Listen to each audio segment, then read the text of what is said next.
des professeurs d'art plastique qui exposent leurs créations. Cela se passe à la galerie de la ferme du Mousseau. Les enseignants de l'école municipale d'Elancourt proposent des regards croisés. Les élèves nous le demandaient beaucoup, étaient quand même assez curieux et avaient très envie de savoir ce qu'on faisait les uns les autres. On a souvent montré des petites choses, mais bon, voilà, on n'a pas forcément toujours l'occasion d'exposer dans le coin. Ça crée aussi une autre ambiance, une autre complicité, et puis un autre regard, et puis ils nous voient aussi différemment que simplement leur professeur.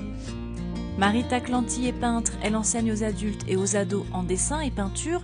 Décor marqué, aux traits rappelant l'expressionnisme, l'artiste a su trouver son propre style.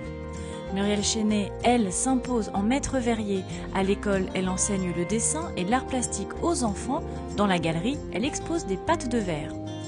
En écho aux pièces transparentes, Fabienne Leloup présente de petits formats aux techniques mixtes.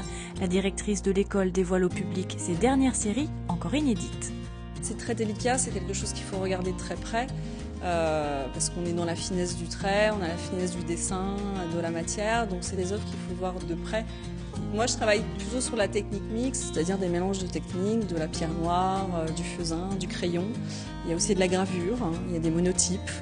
Alors que Fabienne Leloup met en exergue les matières et les couleurs, le couple japonais Hideko Miyata et Yukishi Inoue travaillent la forme et l'espace. Modelage pour elle, sculpture pour lui, tous deux partagent un atelier à la commanderie des Templiers de la Ville-Dieu en tant qu'artiste résident. Autre artiste invité, Robert Le Batteur. Le photographe n'enseigne pas à l'école, mais il a suivi le processus de création de Yukishi Inoue. Les œuvres des professeurs d'Elancourt occuperont la galerie de la ferme du Mousseau jusqu'au 5 décembre, l'une des rares occasions pour le public de juger le travail des enseignants.